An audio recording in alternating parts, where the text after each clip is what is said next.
Hello, welcome to Nintendo Nostalgia, episode 44. I'm your host, Jacob Russ, and I'm joined by my co-host, Ryan Black, and we are playing with Superpower. Ryan, dude, it's late tonight, man. We are recording extra late. How are you doing? Do you have energy? Are you awake? What's up? I'm great. I took a nap, so I'm golden.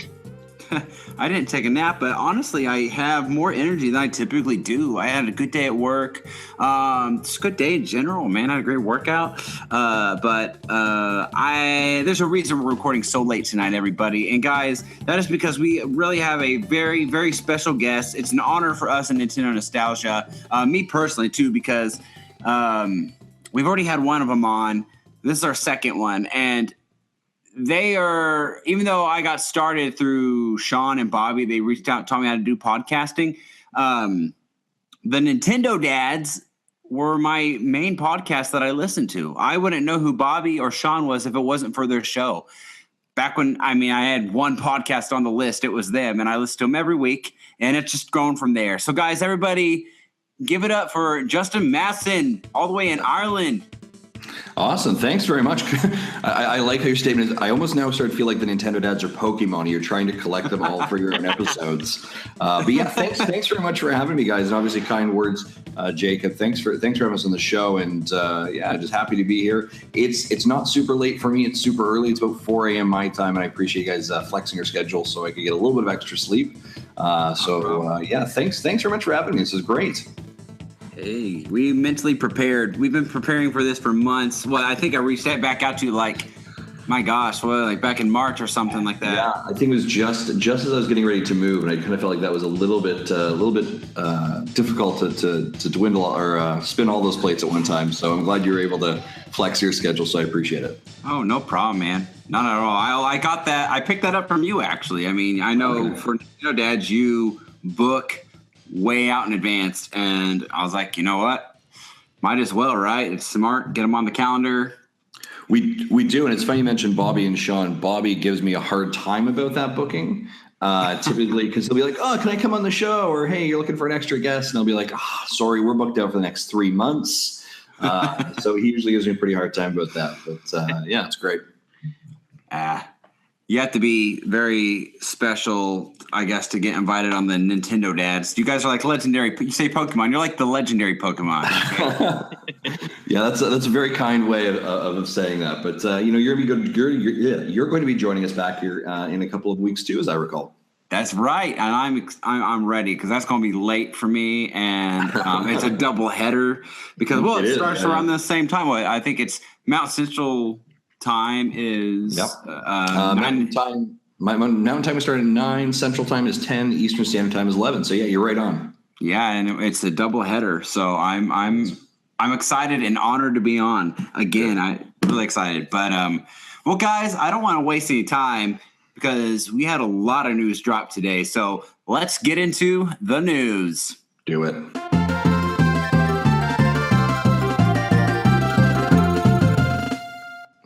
All right, yeah. So the big news items that are happening, obviously, right now is Gamescom occurring out in Germany, and there's a lot of news coming out from there.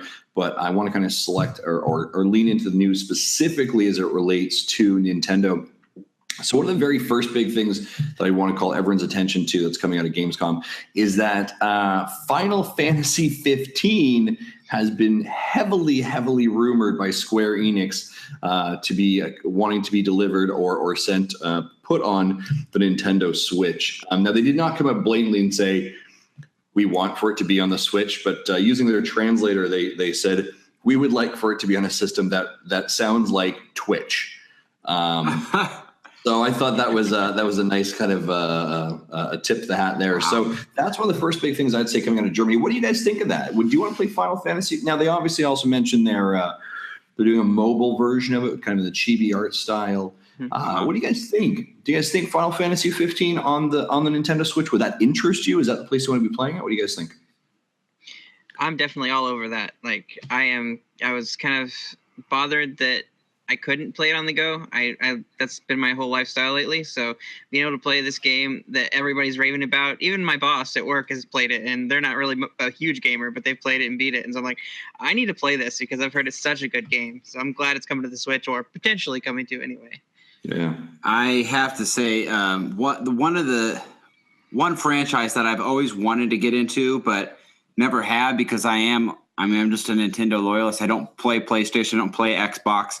It's Final Fantasy, and I've grown up seeing Ryan play it on his PlayStation 2 and 3, and our good friend of the show, Kyle Martin, plays it all the time, and Andrew, and gosh, I have so many friends that play this game, and I mean, I won't lie, it's always been an attractive game. It's beautiful, and the stories seem tremendous. It's a game I've always wanted to play, but I'm not going to buy another system for one game. And, they used to be on Nintendo games. And speaking of something that got announced or released today, I guess, and we'll talk about that soon, but I will dive into an older version of the games.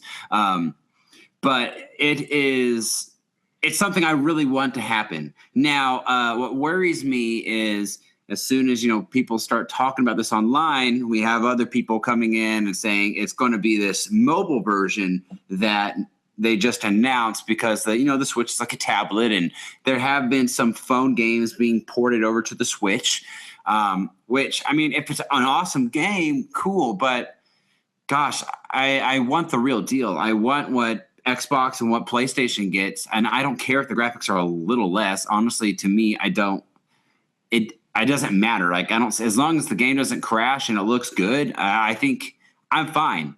I just want the real deal. I mean, how do you feel about that? You think it's going to be the mobile version? Yeah, I mean, it's tough to say. I mean, I whether the Switch can process at the output that they want it to be the quote unquote real version, or it ends up being this kind of skew between the real and the mobile version. I think that's probably more likely. They may lose some functionality or some features, but I also think this kind of agreement that Square is kind of walking towards with Nintendo has been in the works now for years, right? I mean, when we saw Cloud show up in Smash, that became this huge touch point of like, hey, wait a second, maybe Square's coming back, right? And I think that was a major component. You then look at the actual Switch launch in Japan of this year, or the announcement, the reveal, I guess I would say, in January. Square was there. Square had their game, Octo Travel something. Yeah. One of the games they revealed. So Square was there, right? So the partnership and the emergence of Square and Nintendo have kind of started this walk back to the relationship. And Jacob, you kind of alluded to it a couple of minutes ago. I mean, they used to be, I don't want to say best friends, but they made a lot of content in the 90s together. And then eventually, as the PlayStation market came in, they diverged, right? And went their own way. So I think this is really interesting. I'd love for it to be a full version, because I think if you can put a full version of Final Fantasy 15 on the Switch, I think it allows other third-party developers to look at it and say, wow, if you can put Final Fantasy 15 on the Nintendo Switch, take it. Take whatever game you want from me. Go ahead. It will work, right? We'll port it. It'll work.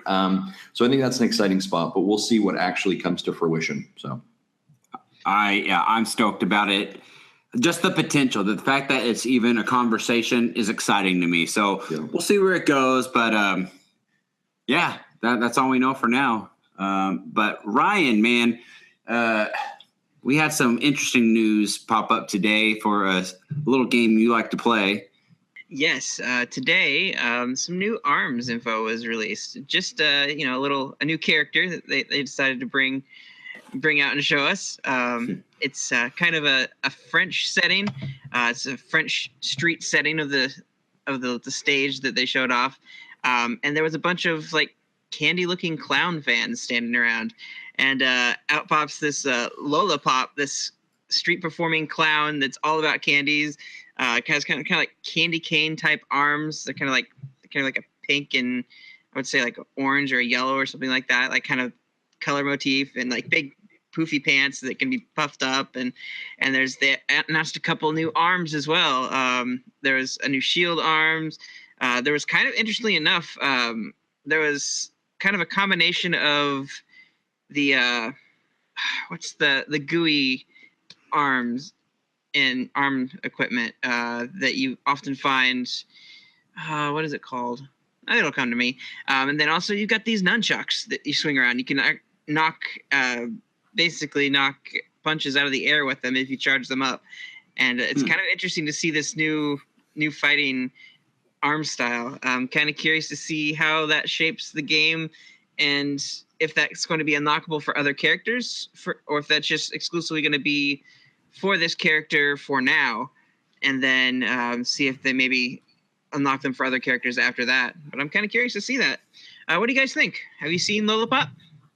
Yeah, I saw the trailer actually when it dropped bright and early yesterday morning for me, and I was really impressed. Now, I mean, ARMS has been doing a great job. I'll back up. ARMS is having a challenge, right? So ARMS came out at a really interesting time, right? We talk about mid-June, right after E3. They did some great job promoting it, getting the hype around it. They had a great attachment rate. It's over 1 million already, so that's really great for a new franchise IP.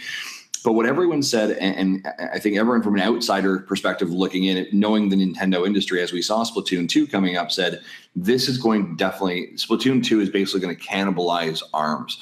And that's a lot of what did happen, right? The hype, the conversation shifted from ARMS, which was gathering steam, over to Splatoon, and that's just a runaway success.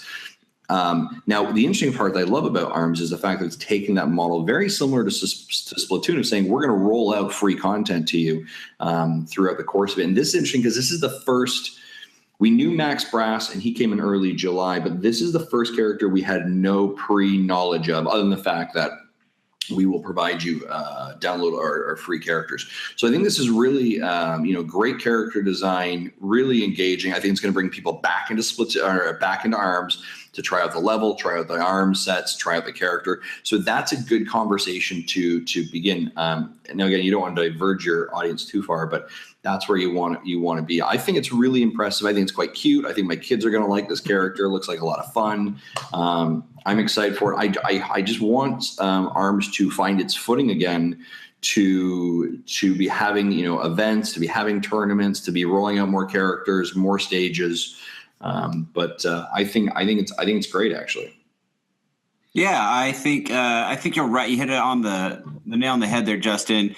It is great. It's great that they're still showing life in it. I mean, I think it's going to be in this uphill battle now that Splatoon 2 is out. And unfortunately, it may have a shorter life than they initially planned on. Splatoon's getting a 2-year life support. I know that. Yeah, they're running Splatfest for at least 2 years. That's what they said. At least 2 years, and I think a DLC for 2 years too. So. Oh, geez, yeah. I mean, I think ARMS might. Geez, I honestly, this time next year, do you really think people are going to be playing ARMS? I mean, no. At least like they are now. I think if I'm just kind of being a little bit of a theorist here in some ways, I think ARMS was actually. I think ARMS was supposed to come out before June. If we actually look at the original release statement or the original video from Nintendo back in January, it was supposed to be, I think, scheduled for end of March, to be honest, as I recall the first time. And I think, so what happened is I think that somewhere along the line, something wasn't ready and it got bumped down the calendar. And the only spot that really worked, guys, or the availability for everything they wanted to execute on was June. And they'd kind of already locked in Splatoon 2 in July. And I think they backed themselves into a corner. They had to release it. Yeah. It wasn't like, I don't think the game was broken. I don't think that. I think they just got themselves caught in a bit of a calendar problem. And then they released it in June, and so now you're really up against Splatoon 2, which is unfortunate for, because I think ARMS. But I would say, I mean, I jumped online a couple days ago to play a couple levels of ARMS, and a lot. There was a lot of people in the online lobby right away. Yeah. So there are still people playing it for sure, but definitely the hype or the conversation has moved from ARMS over Splatoon. Correct. I think that there is some room for grabbing some new players. They're doing another global test bunch now that the game is out, and they may have played it with friends. Maybe they'll want to download it to their own and play that and kind of get an experience for it. I'd be interested to see if they let you use the new character for that test bunch. Really, really kind of pull you in with that. It's going to be interesting though, because we're heading into a time where another major Nintendo fighting game is going to be coming to the Switch with Pokken Tournament DX. So I'm a little concerned for it being able to stay alive through all of that, just in general. So I like to see ARMS, like people have been saying ARMS to have legs, but they have another hurdle they're coming up on. So Yeah, and I think Pokken Tournament gets a demo coming out in the next, I think, Yes. week too. They It do. does. So I mean, that's you go to the eShop and you've got 2 fighting game demos, right? You're already competing against space, and so that could definitely be a challenge. Yeah. Well, I think it's interesting too, real quick, before we move on, that I think the fact that they said there's going to be another global test punch. I mean, you can correct me if I'm wrong, but I don't believe they've ever put out like a test for a game that was already released to the public like that. Have they? Like I don't remember Splatoon getting a global test fire once the game was released to people who maybe they hadn't picked it up yet. Like, I feel like this is them because they like, okay, more people have bought a Switch. Let's have you test it out again. Let's this is what it's all about. Maybe they continue to redo this. I don't recall them doing it before. Yeah, Jake, I'm thinking that. I don't. So the only things that they've done these test punches or these global test fires for are Splatoon and ARMS, right? And that's part of the kind of the new regime of Nintendo, I guess I would call it that way, right? With their developers and their production team and the tone the companies has changed or is taking. So I don't think that they have done one post a game being launched, because those are the only 2 I could think of that have actually occurred. So someone in the chat, if I'm wrong, is going to yell at me, I'm sure, or something. So, but I think those are the only 2. But you're very much right. That's it's very rare that way. I would see. That's the thing I would love to see. I'd love to see more demos available. Just you go into the eShop, you see a game, you're like, I don't know for sure. I may give it a go. I don't know. I want to just like click download demo, and I get a couple stages. Right. And Yes. I think that needs to become more standardized.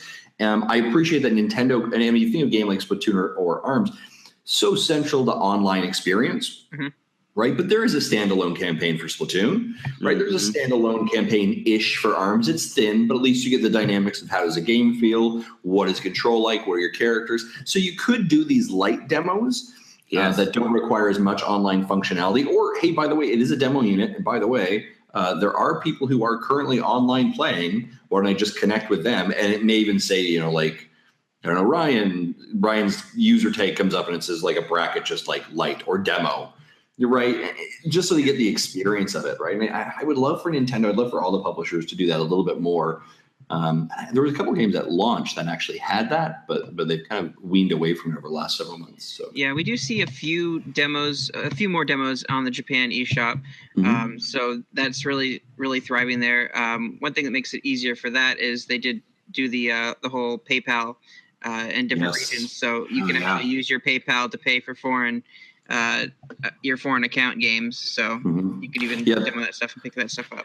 Yeah, that was a big change that just happened yesterday, right? It was just a software update yesterday. So that is a big change, right? But it's interesting, right? So very often demos are used to hype up a game, right? So this game's coming up, you should come play it. This is awesome. But after the release, it's very rare, I think, Jacob, to your point, for a demo to all of a sudden come out. But I would rather there be if I'm a gamer who's never come to it, then I want to come back 2-3 months, be like, yeah, I'll give that a shot. Let's see before I start spending my money where it is. So. Well, and I think the more the Switch sells, the more you may see things like this. I mean, Christmas time comes around. I wouldn't be surprised if they start launching a bunch of these, once Black Friday stuff hits into that Christmas season. I could see this happening all the time, just to get people test it out before they make Christmas purchases. So, man, we talked way longer on ARMS than I thought we would. But guys, we got to get to the big news.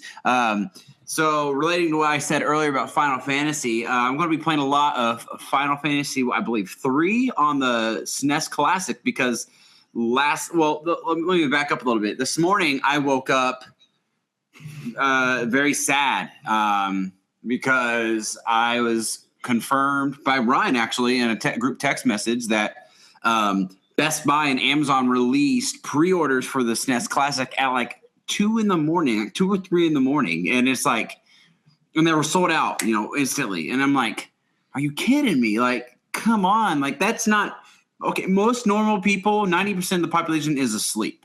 Like, that's not even fair. To me, it's rude to your customers. Like, I mean, they don't care. It's a business. They can make money in either way, but it's just rude. And I was upset about it.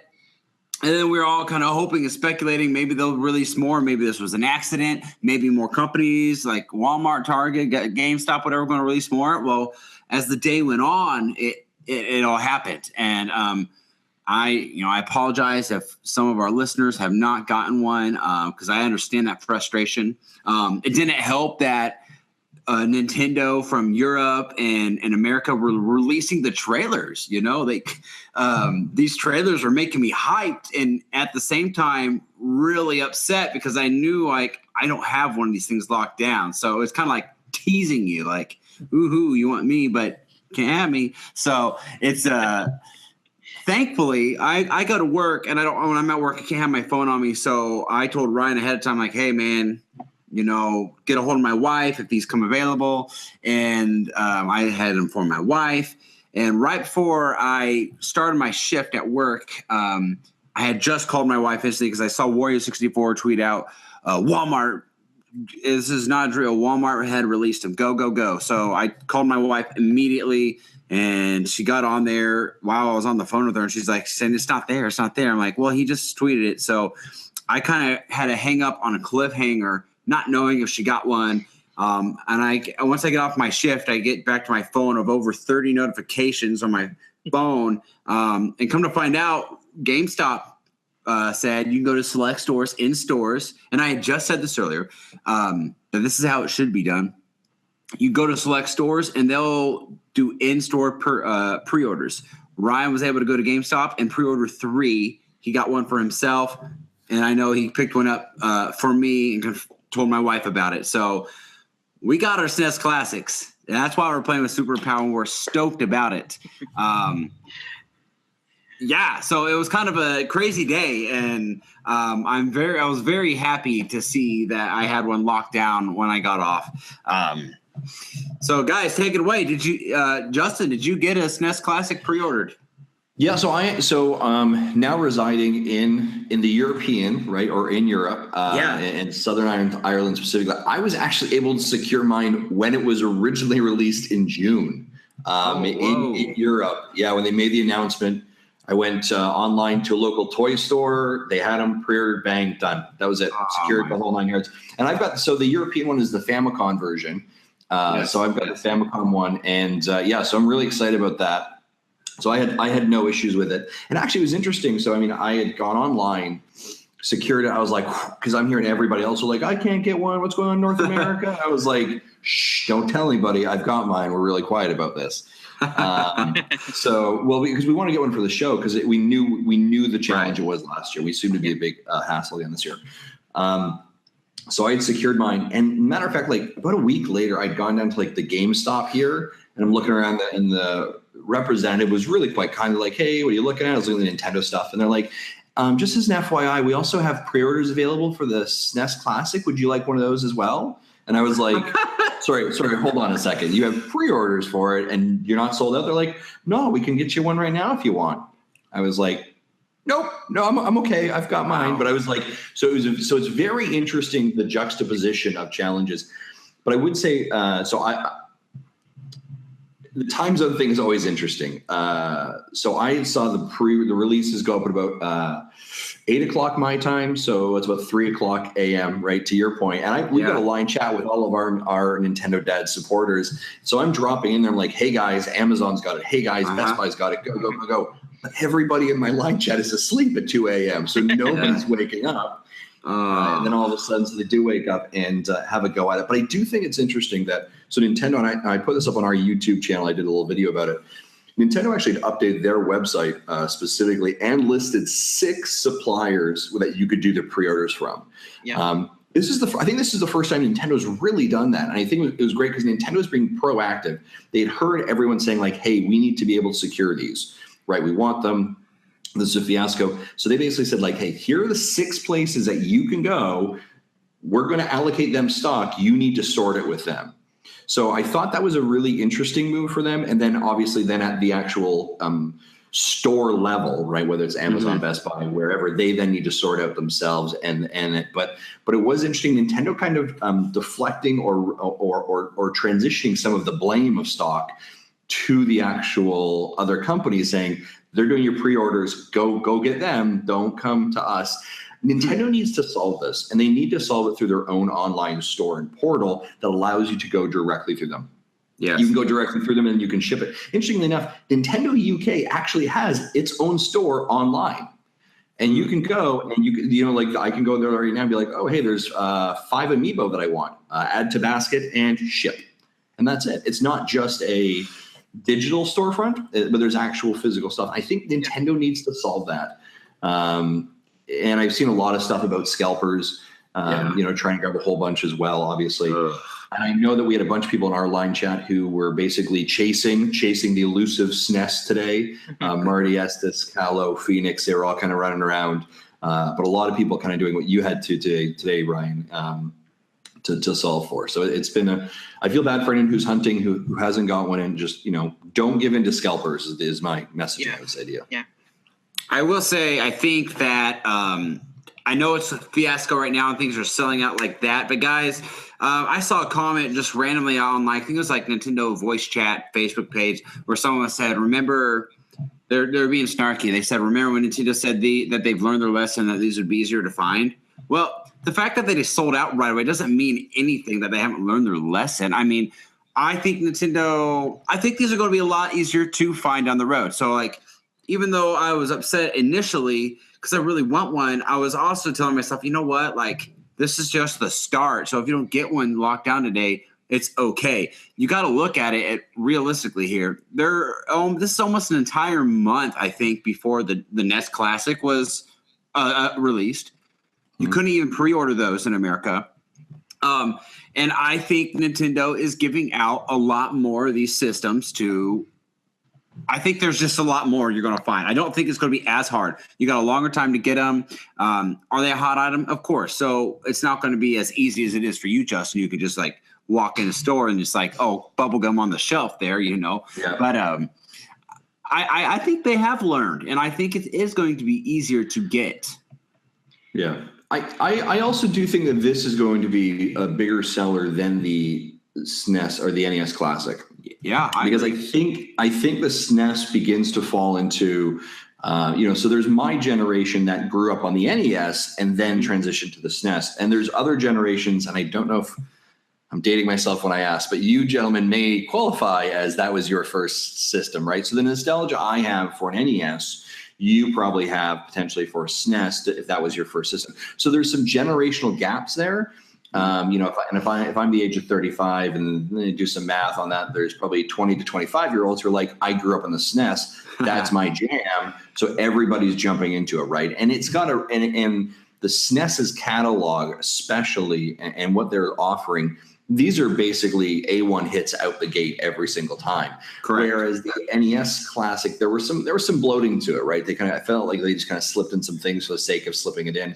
Right. And if you think about where Nintendo was in the console war, right, the SNES and the Genesis, that was heated, right? That was throwing down some mad gloves and mad hate. And so there's so much that you are either a Sega kid or you are a Nintendo kid, and none shall pass. It is Montagues versus Capulets, and there is no love story here, right?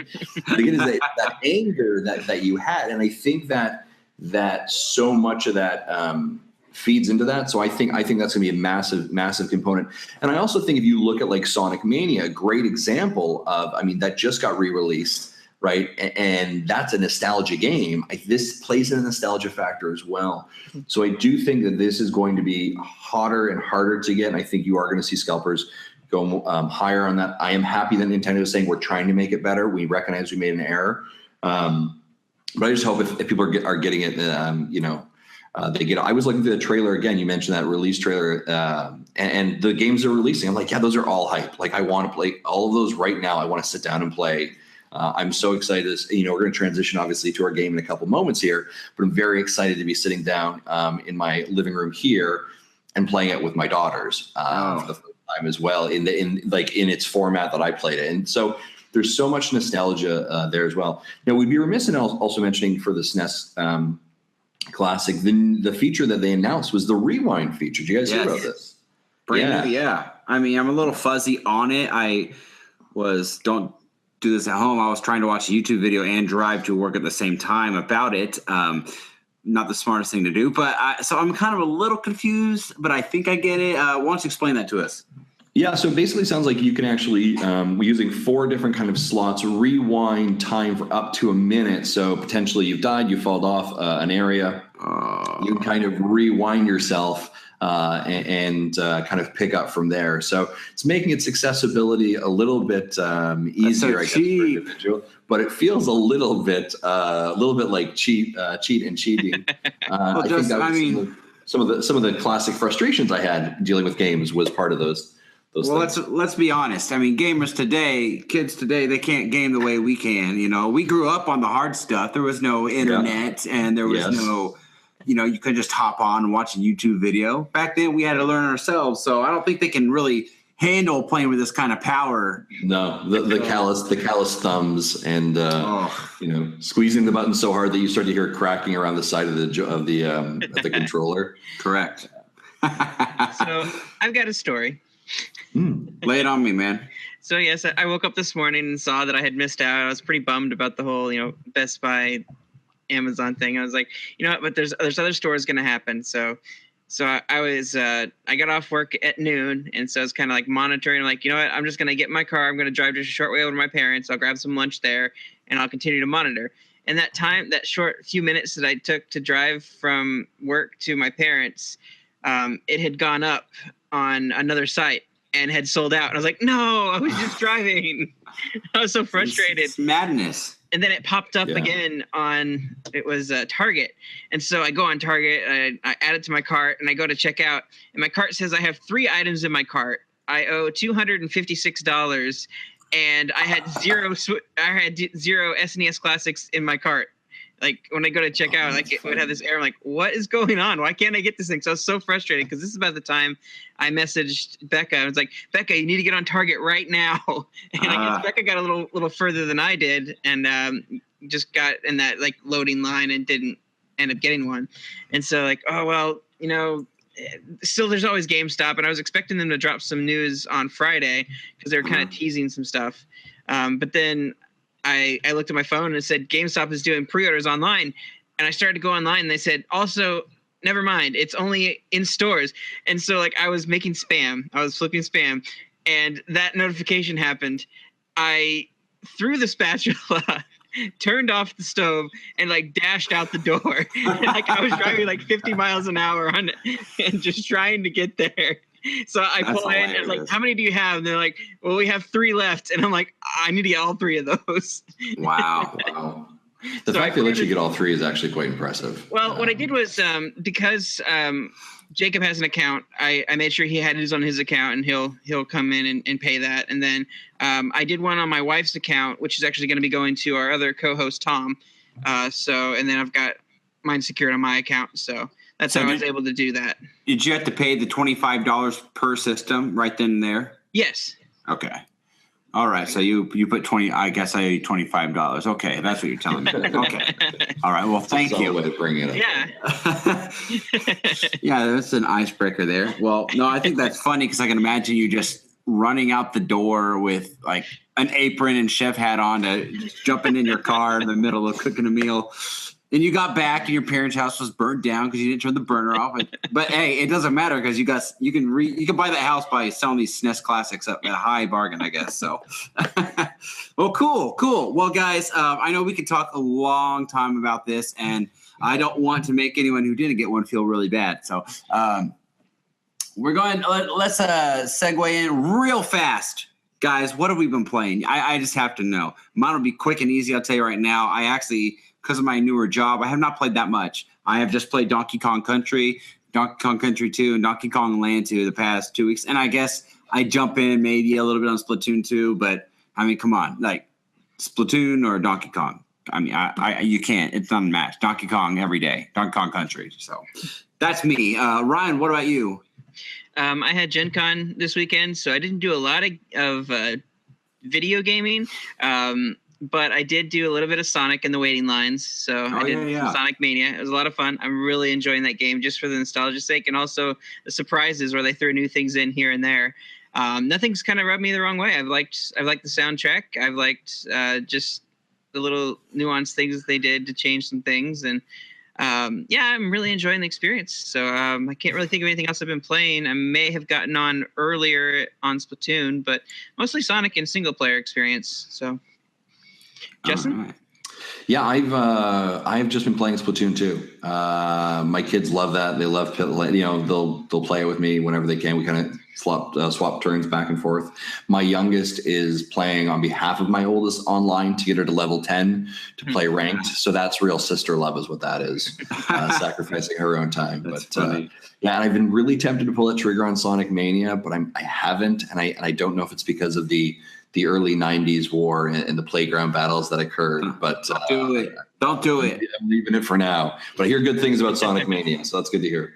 I have been too. I will say this real quick on Splatoon 2. The day I caved and I bought it. I was a little late to the Splatoon 2 party, but I got online and one of the first people I ever played online actually was you, Justin. And I sent you a tweet. I was like, "Hey, you were like destroying." You kept throwing these little I don't know, those little discs you throw on the ground. What are those called? There's like a curling rock, right? Yeah, you're throwing that at me and you're blasting me with this pain. You're killing me all. I'm like, oh my gosh. It's like, hey, take it easy on this noob over here. So, guys, I wish there was an easier way to, like, when you're actually playing with someone on your list, to know they're in the group with you, right? And because you'll have their own lives. I'd be like, hey, there's Jacob, because it wasn't until you sent me a tweet I was like, oh shoot, it was Jacob, because you never know, it could be any Jacob, right? It's just, it should highlight if you have someone on your friends list in the match. That would be that'd be cool.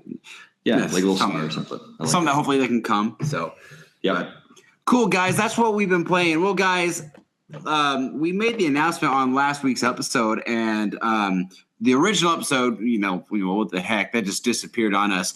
Don't know how to explain that, but we had that special music episode we threw out at the last moment for you guys. Hope you like that, but we have a hotline. So we're so excited about this because Ryan and I are not the only people that have nostalgia. Okay. Everybody has nostalgia. That's why we want to start a show about Nintendo nostalgia.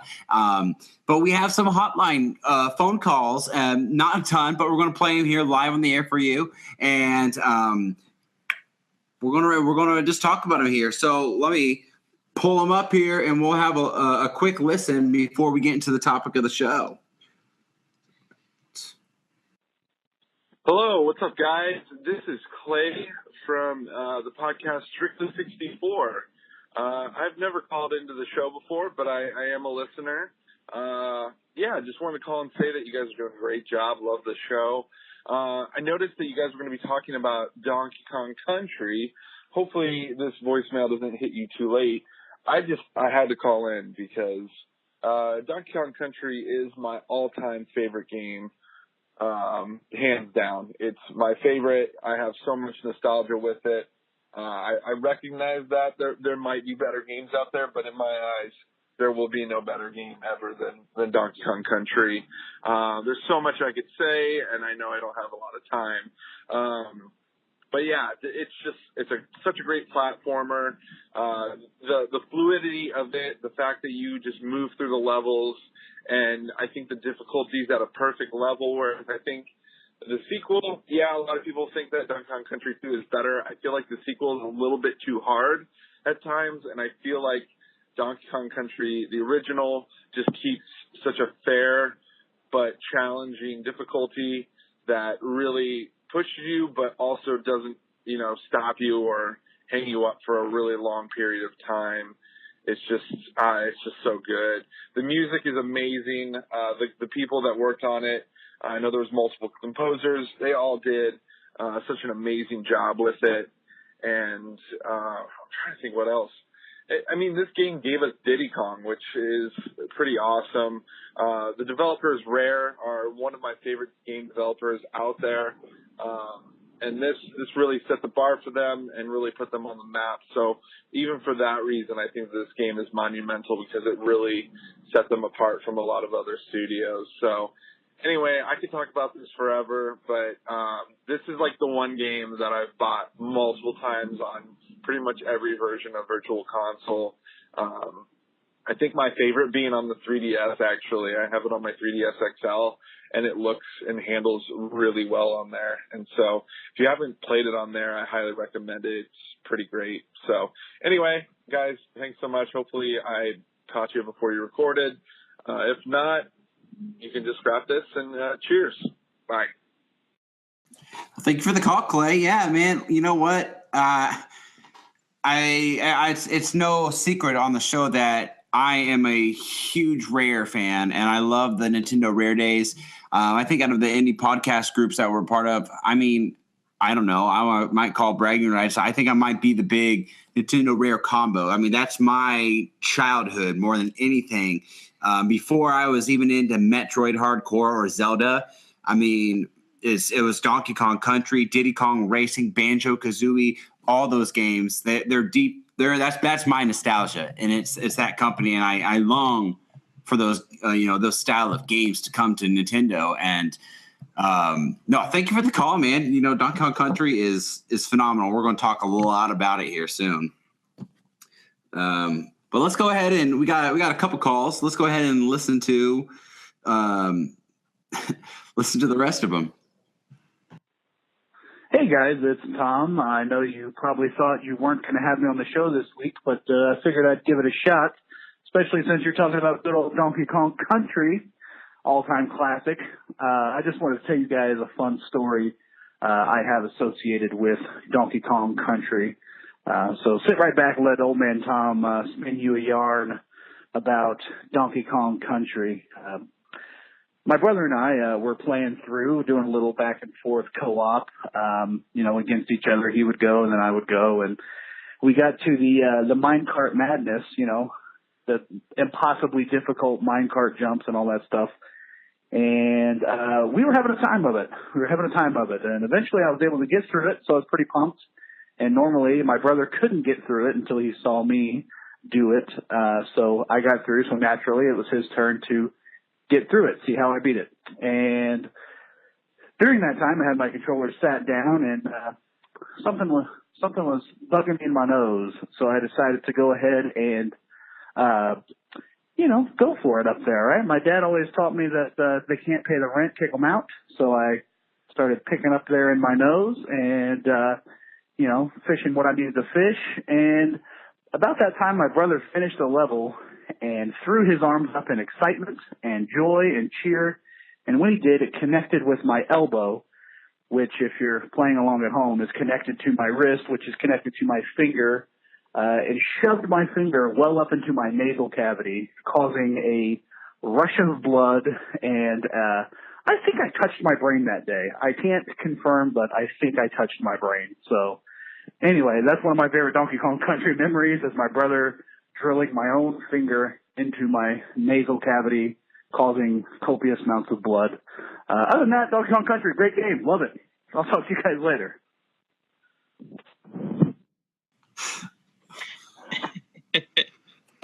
That explains a lot, Tom. That's all I'm going to say. Wow. Hello, this is Ammon Ayers from Traverse City, Michigan. It's been a long time since I've played Donkey Kong Country, probably since I was in 3rd or 4th grade.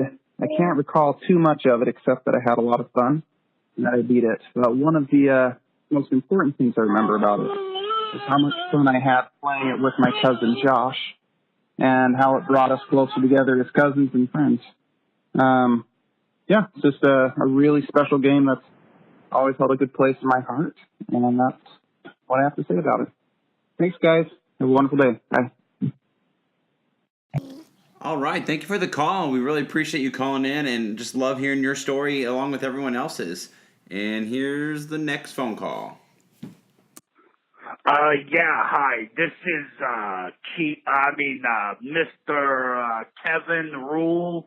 I just wanted to call and voice my disgust of your current topic of the day of this game. I just think it's not very nice to Kremlings to promote this game as something that you really want to put in front of kids, because those Kremlins, they have feelings, you don't want to be teaching kids they can just jump on all the Kremlin's heads and just for bananas or something, I just think it's an outrage, and I think that,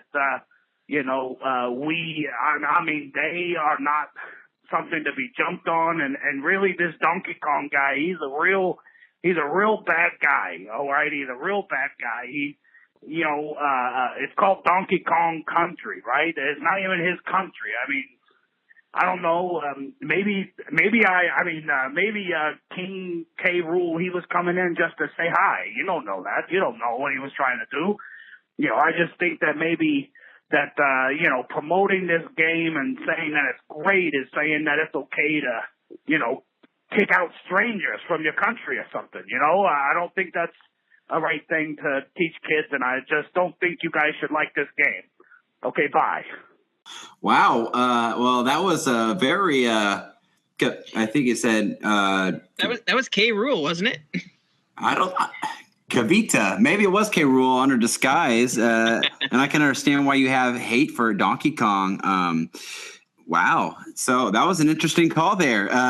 Well, guys, I want to say thank you all so much for the calls. Every single one of them. We had some funny stories and some loving stories, and that's what we want to hear every week. So this was our first round of calls, and this is foreign to us. We've never done it. The format, the way we listen to it, we're rolling with the punches here. But thank you guys, and it's so great to hear your stories. And I love the comedy, the humor, and even characters from this world of Donkey Kong Country calling in.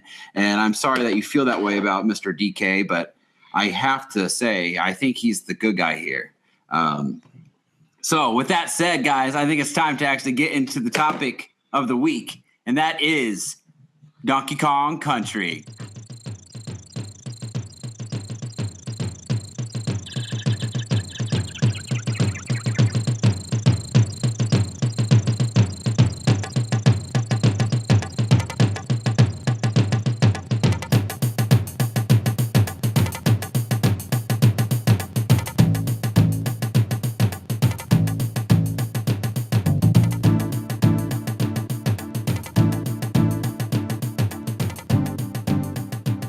All right, Donkey Kong Country is back with the new sidekick, Diddy Kong, and a crazy island adventure challenged by the crazed tribe of reptilian Kremlings.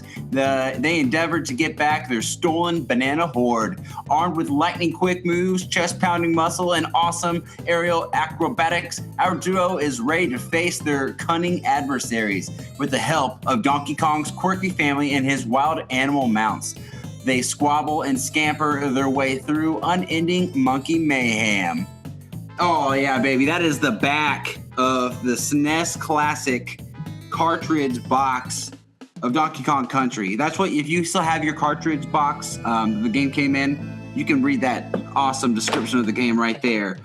Guys, this game is so 90s. It's so awesome. It's Justin, you talked about our age earlier.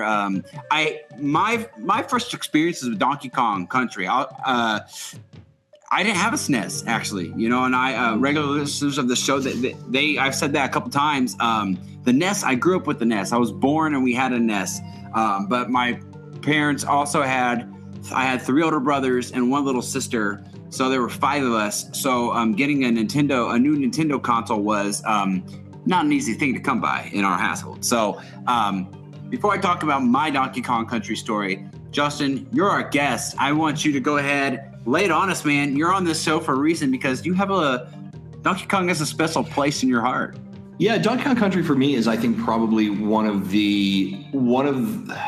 very few games I have such a nostalgia memory ingrained into me about it. Now, I don't remember the exact day or time or location when I first played Donkey Kong Country, but I remember very quickly falling in love with this game and just the graphics. And again, you got to think this is mid 90s, right? Or early to mid 90s. The graphics were amazing.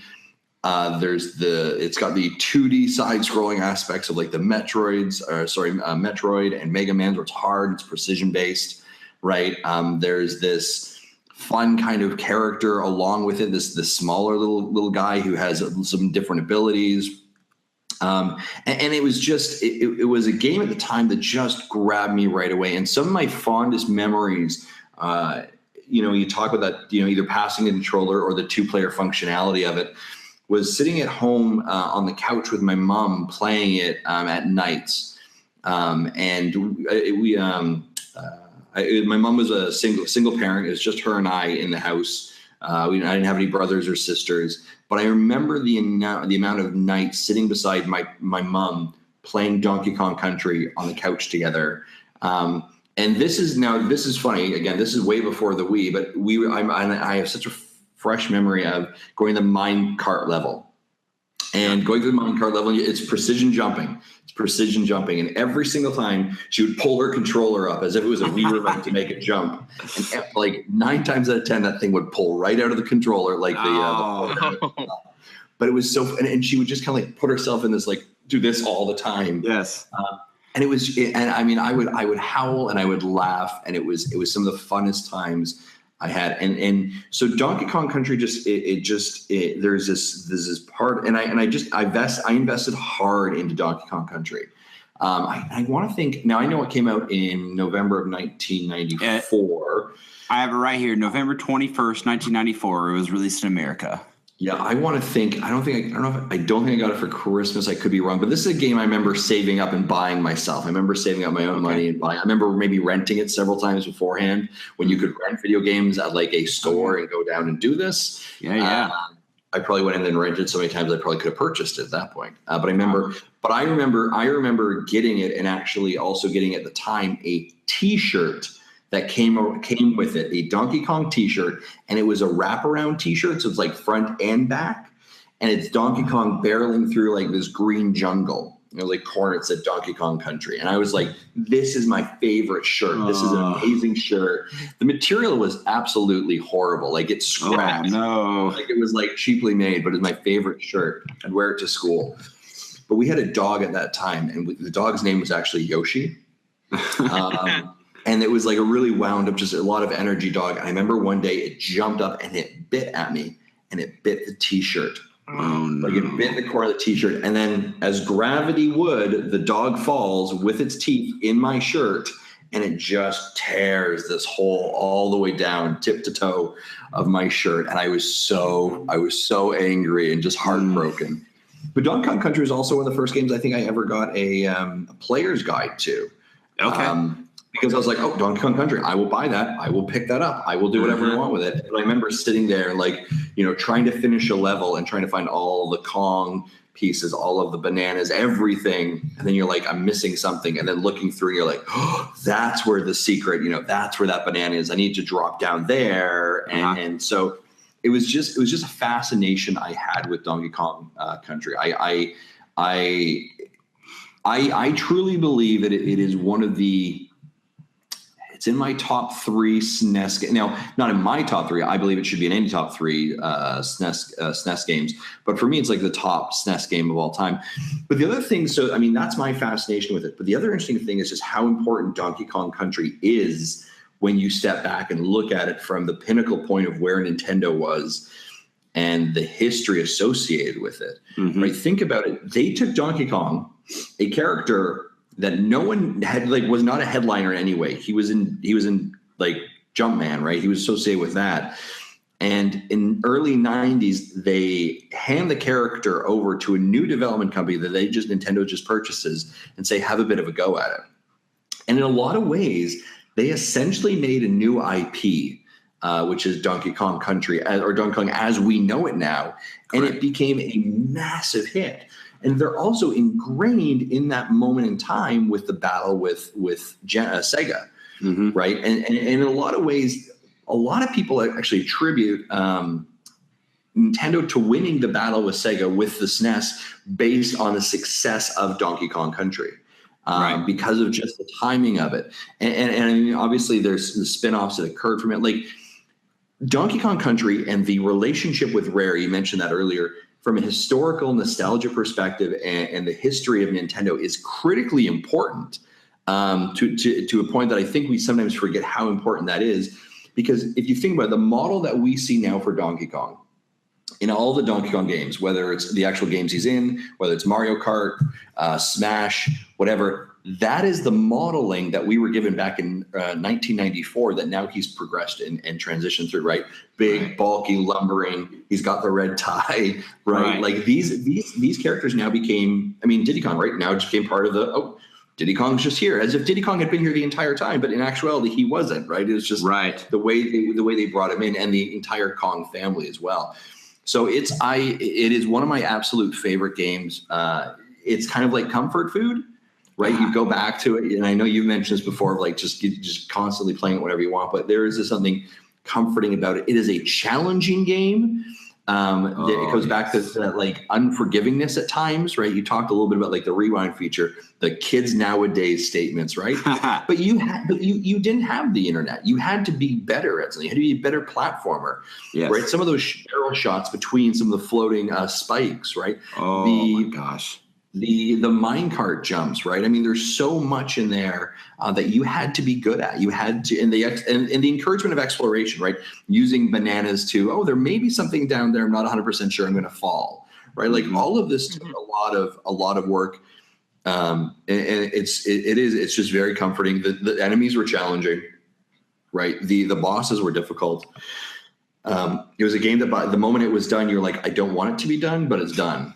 Right. And you're like, when will the sequel come out? When can I play the next one? And obviously then they rolled out their sequels quickly after that. So I've ranted about it. So I will let you guys continue. I apologize. Ryan, what I know you don't have as rich of a history with DK here, but you've got to have some kind of a history. Oh, you're very mistaken, Jacob. I have a very, very rich history with this game. It's actually my first game for my Super Nintendo. In fact, I got a box that had this game in it when I got my Super Nintendo. Okay. I remember me and my grandpa Ben, we went to a local game store and traded in the the NES with our with the Light Zapper and Duck Hunt and Mario and our games, and took it in there, and he shelled out the rest of that money, and I was able to get a Super Nintendo, and that came with the Donkey Kong Country, and that was my first game. That was all I had to play, so I spent so much time on this game, and this game taught me a lot about platforming in video games, some things that I never really grasped, like the save points with like the barrels and hopping on the plane and going to other places. Like those things, I may not have picked up on them right away, but through my just playing through the game over and over and over again, I started to pick up on these things that are staples in video games today. But this was kind of my training grounds for me in platforming. Like I said, I went through the game several times up to, I want to say it was the minecart levels, without knowing how to use the save stuff. So I just had to like start at the beginning again and go all the way through again, and start at the beginning and go all the way through again. And eventually I stumbled upon the barrel mechanic, but even then I think I saved, and then I didn't quite grasp it then. So I just kept starting from that point, but never like in a place where like I saved at a good point where I was going to have like lots of lives or anything like that. Like I die and suddenly it's game over or something. Yeah. Like, and I didn't have any extra lives or anything. So that was kind of a thing for me. I did discover that you could reset levels after you've beat them. So I liked going into them and trying them again. After I just finally ironed out the whole saving mechanic, I'd go into them, try to collect certain things and then reset the level if I missed that certain jump that I needed or have you, very precision based. I also discovered that you can get extra lives on the first level by just going back behind in the cavern, and there's a balloon there, and grab that balloon, and then I beat the level, and I go back into the level and grab another balloon. I did this over and over and over again, not realizing that I could have just used the reset mechanic and just gotten basically infinite lives. But I didn't pick up that as a kid, but I did understand that was the place to get lives like repeatedly. And so I'd beat the level and I'd go back in. And this was a long, drawn out process. I wasn't that great at reflexes. And so like I'd lose a life like half the time, if not 3/4 of the time, just trying to get that one balloon at the beginning. But that was kind of my experience with the beginnings of platforming and Donkey Kong Country. Wow, I never knew, to be honest. We even played together. I remember sitting at Grandpa Ben's. We played it together. Yeah, I mean, I know we played it together. I don't know. You don't love Donkey Kong like the way I do. So I guess it's just you don't give off that you played it back then so well, especially being your first SNES game. I'm kind of disappointed in you, Ryan, but it's okay. I still love you. It's okay. I guess my first experiences, guys, you all know one of my best friends of all time, Mr. Traven Jonas. We met in preschool, and I can remember going to his house, and we just ran straight to the Nintendo every time his mom would take us home by picking us up from preschool, and I was going to be spending the night Friday night. And we had a lot of Mario, Super Mario World and things like that. But, man, Donkey Kong Country, we popped that bad boy in, and we played it a lot. And I remember dying a lot. I remember not understanding or grasping it, and I never really got that far in it. And for me, I mentioned this a while back, my Donkey Kong Country really kind of just – my love for it really kind of rewoke about 2 or 3 years ago. I'd say 2 years ago, really when I started getting into podcasts and hearing about games, and I follow podcasts that's all about the Donkey Kong Mario universe, and they really awoken it. And I rebought an old Super Nintendo because I never owned one as a kid. And then I bought the first game I bought for it was Donkey Kong Country. And I remember playing this with Traven, and I told Traven, hey, you need to come over, and we're going to beat this game together. And that's exactly what we did. So for the very first time in my life, Traven and I, we played through, I think it was we started it in the winter, and we came back to it later on in the spring, and we played through it, and we beat it together, him and I. And I got to experience stuff that I never did experience as a kid. So it's funny how we talked about, again, how these games were harder. And I remember when I first got the game, I'm like, man, Traven, this is so hard. I was like, what I found most frustrating about Donkey Kong Country was that, like, the levels were they're so difficult to get through. Not all, but, especially when I haven't played in a while, they're difficult. And Ryan, you mentioned save points. I was like, man, Traven, I said, it's not like games today where you can save whenever you want. You had to go through a certain group of levels and then save it. If you were lucky enough to get to a save point, I mean, you could beat that level that you have been trying to beat again over and over again and die. You could finally make it to the next level, but then lose all your lives and have to start all over again, which was the most frustrating part. And I remember Traven saying, "No, man, this is the '90s, baby. This is classic stuff here. This is old school. This is the tough stuff." So that's really my honestly my first experiences with Donkey Kong. But I love Donkey Kong, and it is my favorite current Nintendo franchise to this day. Guys, there's a lot about the game we've got to dive into here. Why this game is unique and sets a milestone. Like Nintendo has tons of great platformers, but I'm going to ruffle a lot of feathers here. But guys, my personal belief, Mario is an awesome platformer for children. Okay. Mario is still fun to play today, but when you get bored with Mario and you want to graduate and you want to play something challenging, Donkey Kong Country is where it's at. Now, I'm going to call out Bobby Pauls here real fast, the Nintendo guru. He was arguing with me on Twitter last week, saying how the controls are wanky and like. Go on, Bobby. Right, go on. I mean, Bobby, if you can't handle playing with super power, that's your own problem. It's not the game's fault that you can't handle playing some Donkey Kong Country here. So it's a tough game. I mean, let's just start with how the uniqueness of this game, why it's so difficult. It's not your everyday kids game. Justin, what do you think about the difficulty of this game? Yeah, I mean, it definitely is. It is definitely a difficult game, and I understand why Bobby can't handle it. He's not very good at challenging games. I'm just giving him a hard time. He's going to rib me here in a little bit, I'm sure, on Twitter about that. Yeah, it is an unforgiving game. It is very challenging, and I think, we talked about before some of the precision, right? It's very reminiscent of that idea of something like a Mega Man, where you have to be at the right place at the right time. Mm-hmm. The controls are tight, which are good. They're not there. I think that's one of the nice things. You have that different ability that you need to use, but I mean, like those barrel shots between certain figures, right? Being able to time some of your jumps, not only timing your jumps off your enemies to get said bananas, right, but then also, the mine carts, for example. So I think there's a lot going on there. It's a game. There's the replay value of the level you want to keep going back to make sure. It's a little bit of a collectathon at times. I use that word very loosely. I think Donkey Kong 64 went over the top for being a collectathon. But the bananas do such a great job in directing you to explore.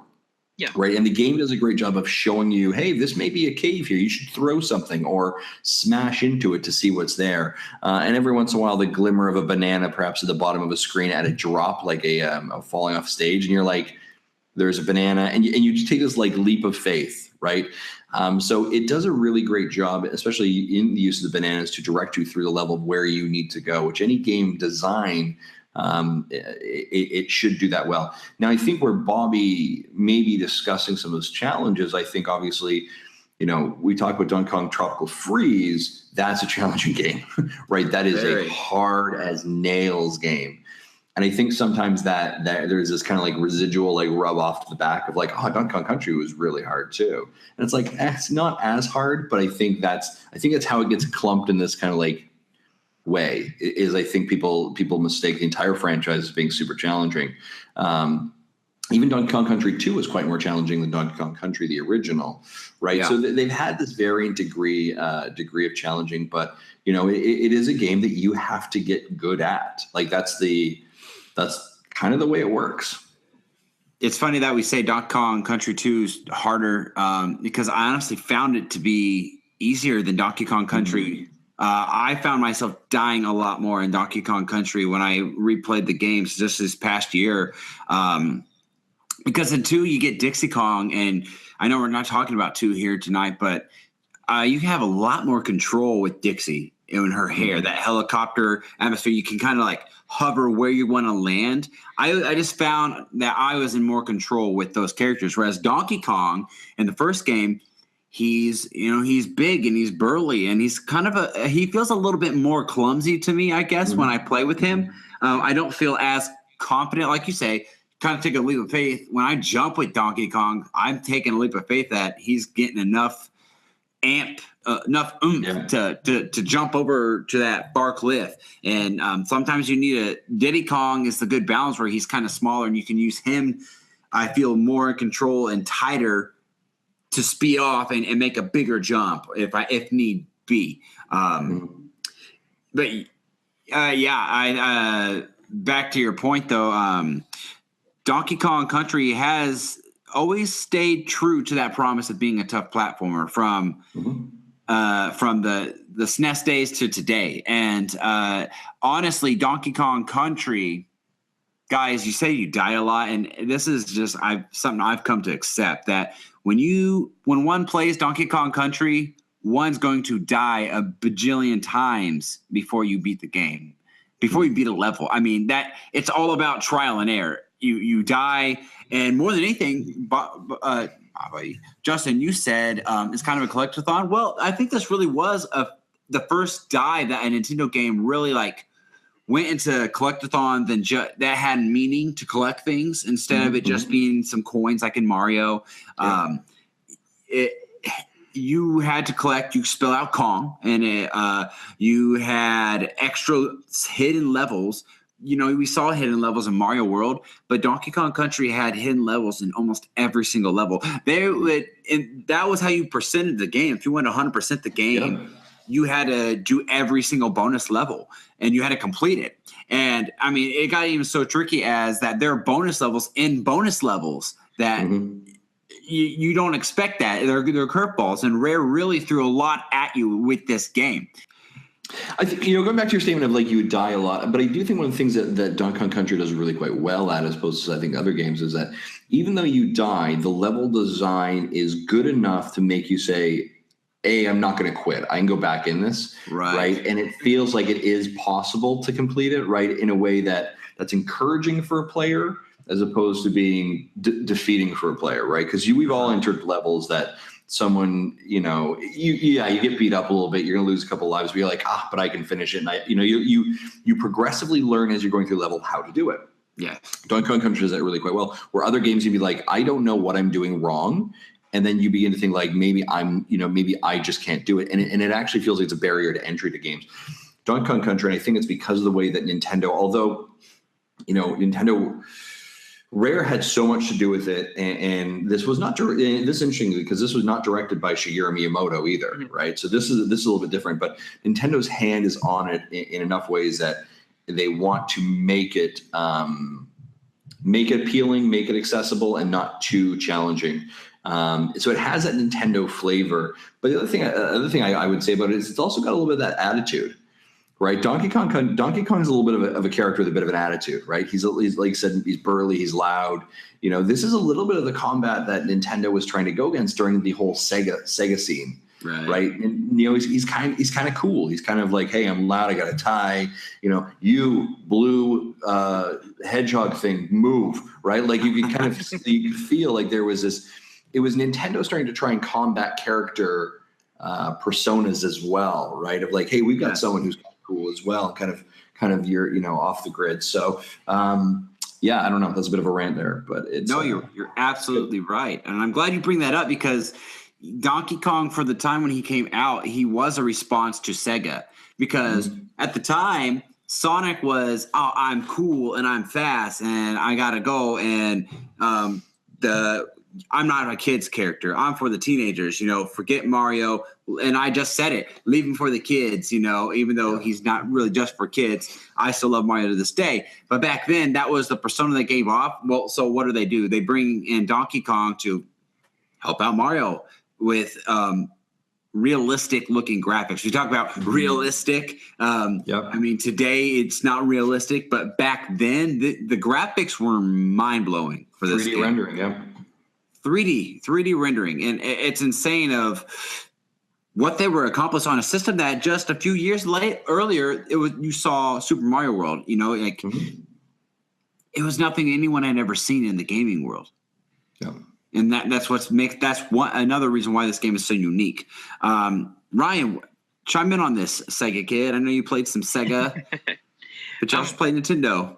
Yeah, one major draw was that the name of Donkey Kong, people knew Donkey Kong. Like that was familiar. That was a huge thing to get people into that. And then also the spin that Donkey Kong was a villain.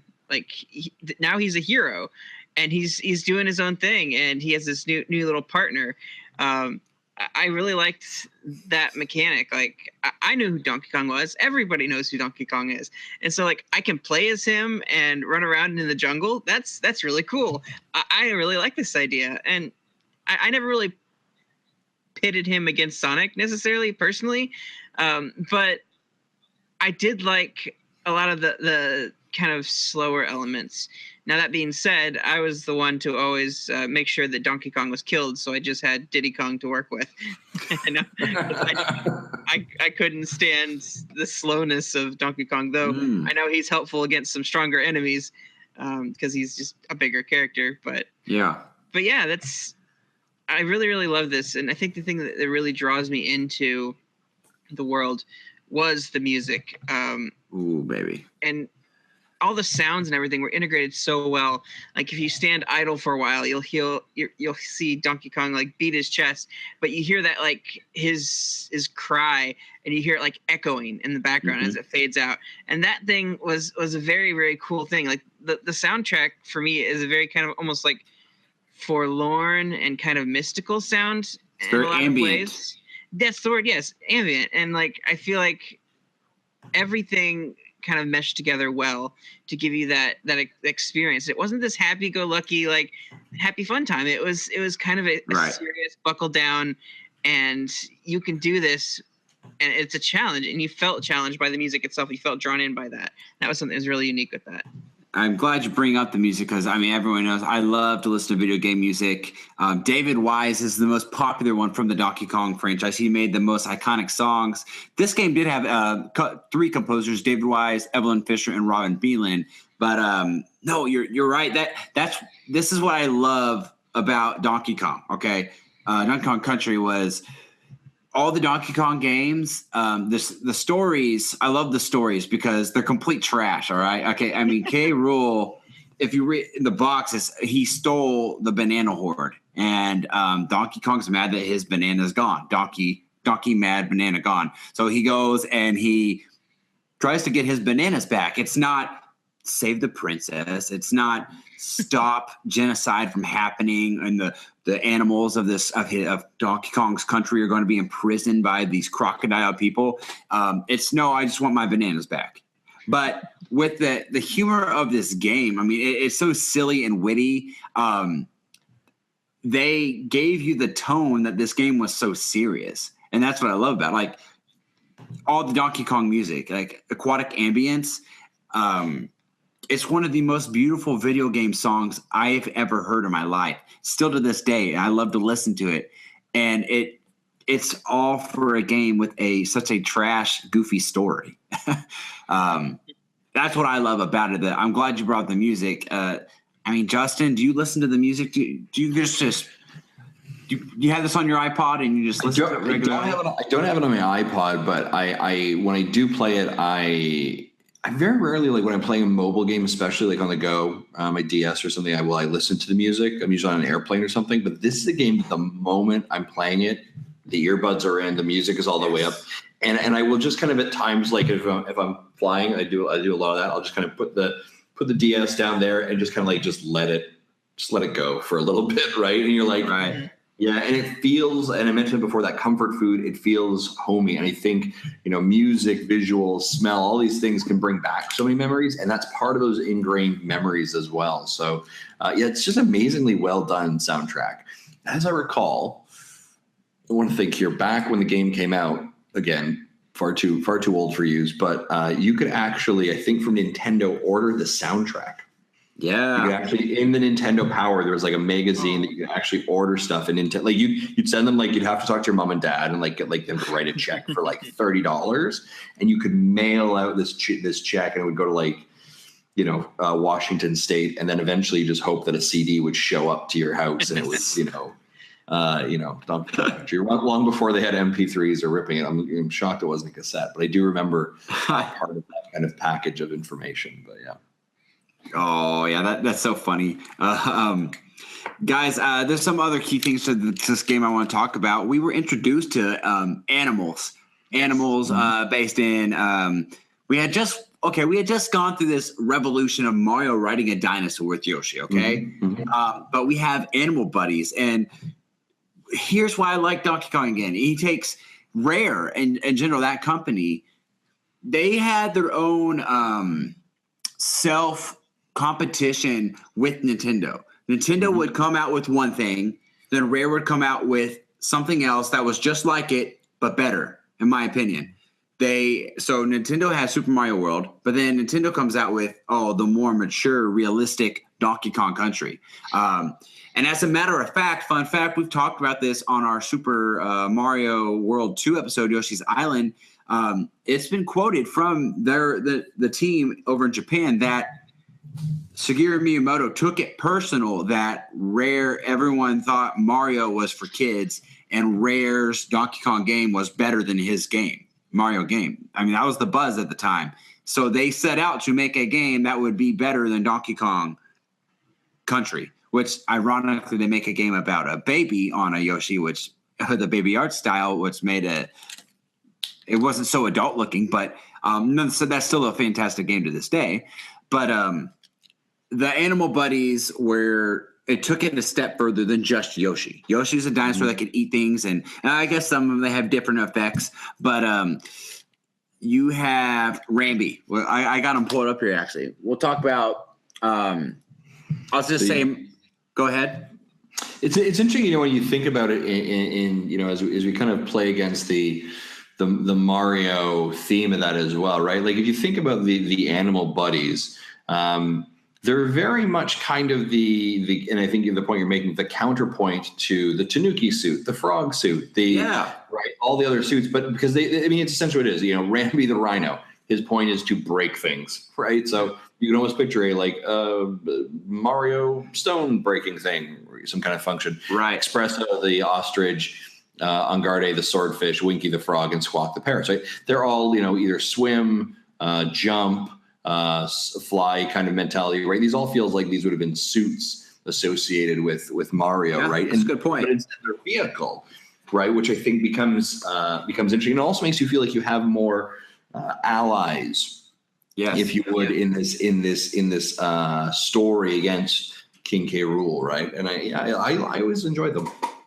I like that they had the Yoshi mechanic where if they got hit, they'd run, but you could, if you're fast enough or they're in the right place, you could jump back on them again. Yeah. So that was a cool element that they did there. That was very familiar to me from. I did play Super Mario World at a friend's house, and so I knew what Yoshi was, and I knew that mechanic. So that was a really thing that translated really well. And with each animal, they had their special stages as well, where you go through and you collect like golden versions of themselves, and sometimes you could find like giant versions too, and you just go through and you collect all of these golden fish or golden rhinos and things like that, the ostrich ones, and it was really cool. You could get a lot of extra lives, but you could just have fun and just like rampage through the whole thing, just having a good old time. But I mean, that's the other thing when you say about like rampaging through the whole thing. Although you had a vehicle buddy, they were never too overpowered that it made the level break. Essentially, right? They're like, oh, now I have this, I can just basically just hit right and I can win the level, right? You still had to mind your jumps. You still had to be precision, you know, so it was still challenging, but it almost like accelerated the challenge. I think Rambi's a great example where you got run and you're like, okay, got to jump. I got to do this. You can still lose it potentially. Right. So it never broke the level, which I think is a proper balance for the developer as well, or from the developer. As the games go on, you get more animal buddies, and I think they improved with more games. But I will say, I think Rambi, he's kind of next to Donkey Kong, he's kind of the mascot for Donkey Kong Country with Donkey Kong. Like you always see Rambi, even in the retro games. What people complained about is they failed to use. Obviously, the Kremlings were not in there, which is a big complaint. But they failed to use a lot of animal buddies. But the one that they did use in each game was Rambi. So you kind of just picture, Donkey Kong and the Rhino, they go together. So if there was an OP, it would be Rambi. If that horn gets near any baddie, they're pretty much done for. Espresso, I found myself many times. He's an ostrich, and he can run fast, but he can also kind of flutter in the air a little bit. And I found myself very wanting to just run and glide across the level, which can be very dangerous because you can get high up and you don't know what's beneath you, like you said.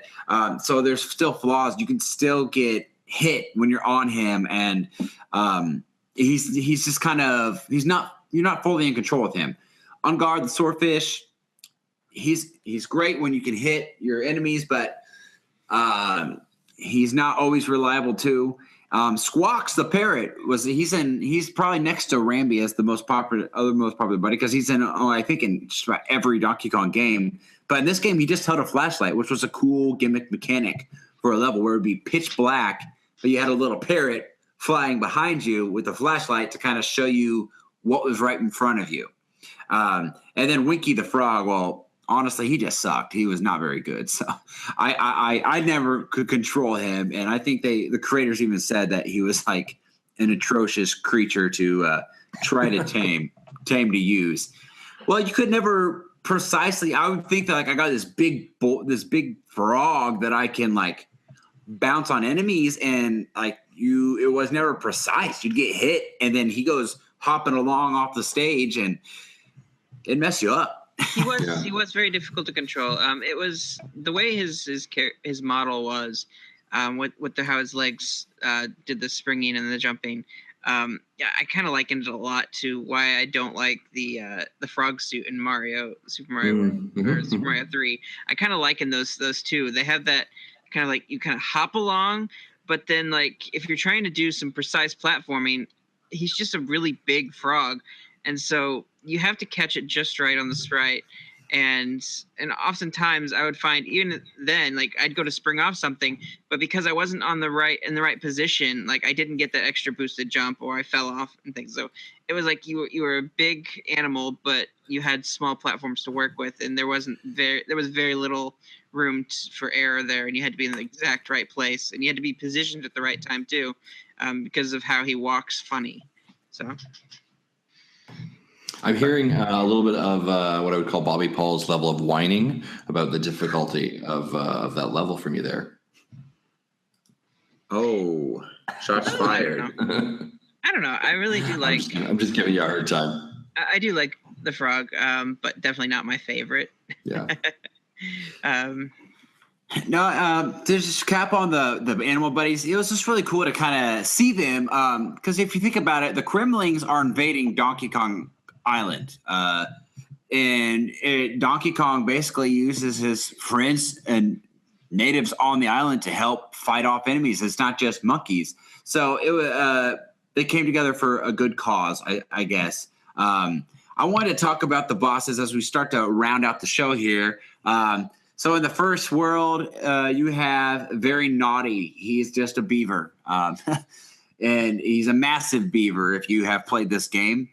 And then you have, after World 2, we have Necky's Nuts. He's a bird that shoots nuts, just a giant bird head.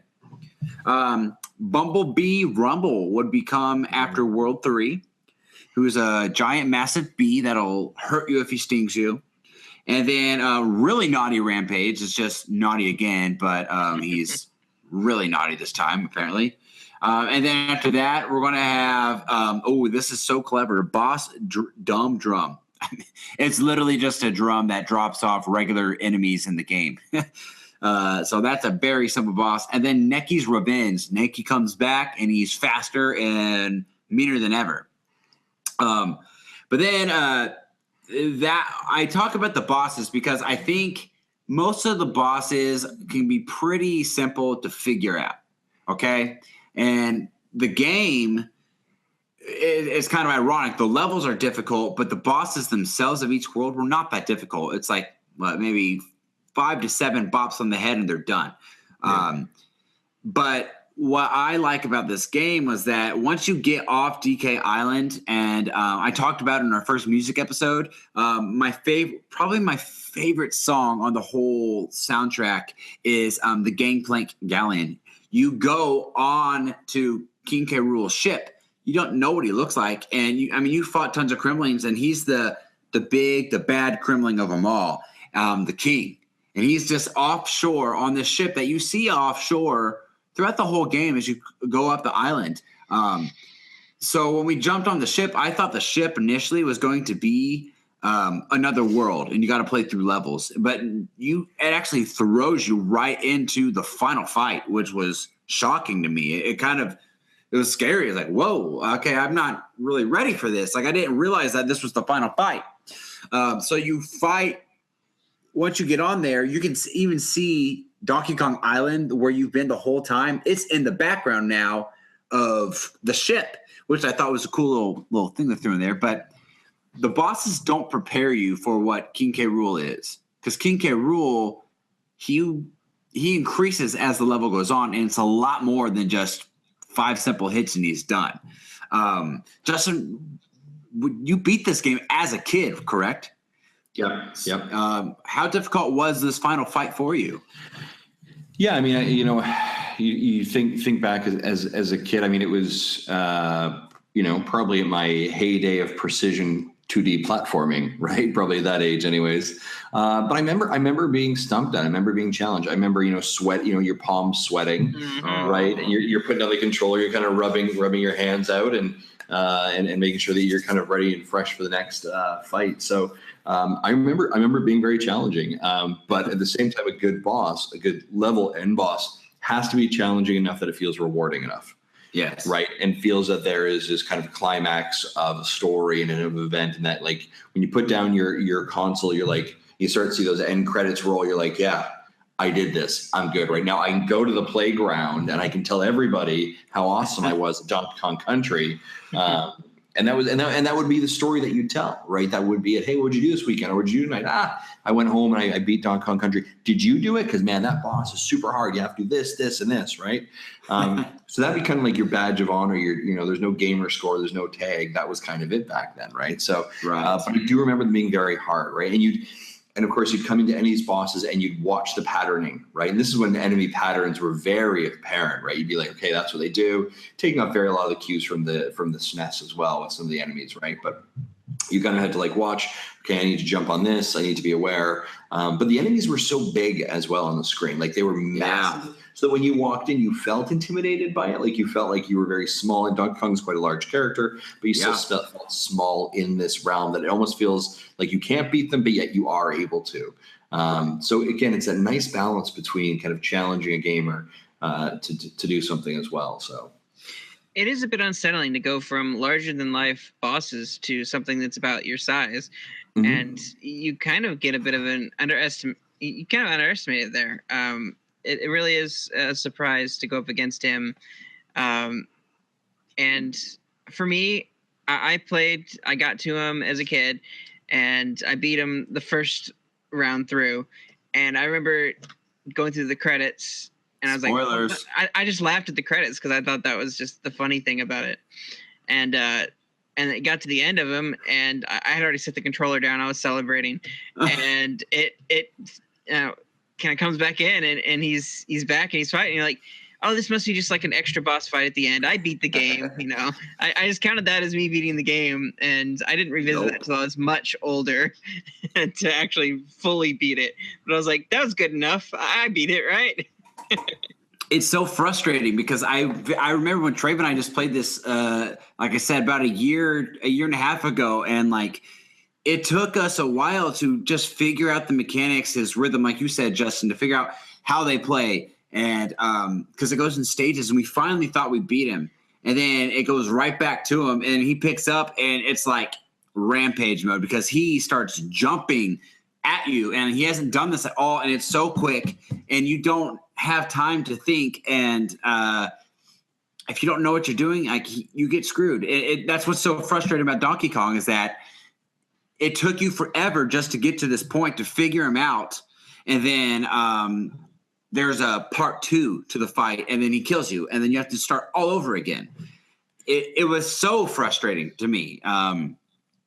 It's ironic now because like just before we got on, I was replaying on my 3DS, my new 3DS, and I just beat the final fight again. I just replayed it for fun, and I beat it in 2 or 3 tries or something like that. But it was a very difficult fight. And again, that's playing with superpower. And that's why kids today can't handle that. Because can you imagine it today with that SNES Classic? Come on. What are kids going to do? They're going to get to the final fight. Oh, I lost. And I'm going to rewind it back to 30 seconds before he killed me. And I'm just going to keep playing until I beat it. Oh, yeah. I do think that I think it is interesting that, we go back to that as well. But I do think that rewind feature is very interesting, right? That was not something that I remember having as a kid playing. You just died and you learned to get better. So kids nowadays. Oh, I tell you what. But guys, you know what? I could go on and on and on and talking about Donkey Kong Country. And it is Justin's got to go to work soon. And I'm actually going to go back to bed and sleep for a couple hours before I go to work today. Well, that's good. It is 12:50 a.m. right now, and I have to get up and work, early in the morning too. So, guys, we'll revisit Donkey Kong, obviously, especially Donkey Kong Country 2, because that is my personal favorite Donkey Kong game. But Justin, go ahead and tell everybody where they can find you and what you're all about. Sure. Yeah. So I'm one of several individuals who host a show called Nintendo Dads. We're a weekly podcast. You can find us on iTunes, Stitcher, Google Play, anywhere you get your podcast feeds from. And it's myself and 3 other gentlemen. We're kind of not always three of us are there. Sometimes due to parenting and adulting decisions, we have to the less of us, but about four of us. And we talk about, we grew up playing Nintendo games, much like the show, and have nostalgia for it. But we take it from a parenting perspective, right? We all have kids. We're raising our own kids playing video games, and we take everything from a lens from Nintendo. So yeah, you can go over and follow us on all the social media. So Facebook, Twitter, Instagram, and it's just at Nintendo Dads. And you can find us there and subscribe to our podcast. And yeah, we go out every week. We record on Wednesdays and publish on Thursdays. Yep, that sounds about right. Yep. But check it out and subscribe if you like it. Awesome. Man, thank you so much again for coming on. Again, it's been a blessing, and you know what? We're going to have you back on. I know Absolutely. We will. I hope you've enjoyed your time on some Nintendo nostalgia. It's been great. Thank you so much for having me. I'm glad we were able to make this happen. It's been fantastic, and just very happy to wake up early in the morning and talk about this game. So I'm more than excited. Well, thank you. We're honored. Yes. We're blessed by it. And Ryan wants to do our due diligence. Sure thing, man. You can find us on dayspace.com, on iTunes and Google Play. You can find us at Facebook/Nintendo NOS, on our Twitter at Nintendo_NOS. Shoot us an email at NintendoNostalgiaIN@gmail.com. We've got an Instagram, Nintendo NOSIN, and you can give us a call on our new Nintendo Nostalgia hotline at 317-969-5690. Perfect. And you can find me on Twitter at NOSJacob73. Guys, you know what? This has been a blast, and I can get funny when I'm tired, or I can get like Cranky Kong, who's in the game, who's the original Donkey Kong, by the way. We didn't mention that. The original old Donkey Kong is Cranky Kong in this game. So it's time to close this show out. But before we do, I just want to say real fast, you may have received a download on your iPhone or however you listen to the show, yesterday morning, or I guess a couple days before by the time you hear this episode. It's the Metroid initiative that we're launching, and we've called out other podcasters and our listeners. It's about paying it forward for Metroid. Guys, we're going to keep talking about this until the game's released. Metroid is a game that needs to sell well if we want to see more games regularly come. So it's all about paying it forward and buying a copy for yourself, but then go out and buy a copy for somebody who may not be getting the game themselves. They don't even have to know it's you. You can just buy it, privately give it to them, and bless somebody with that. Helps the sales. You're happy. They're happy. We all win. So you can do that if you choose. But that we'll be talking about that more and more as the shows come on. But guys, thank you so much. We will see you next week. All right.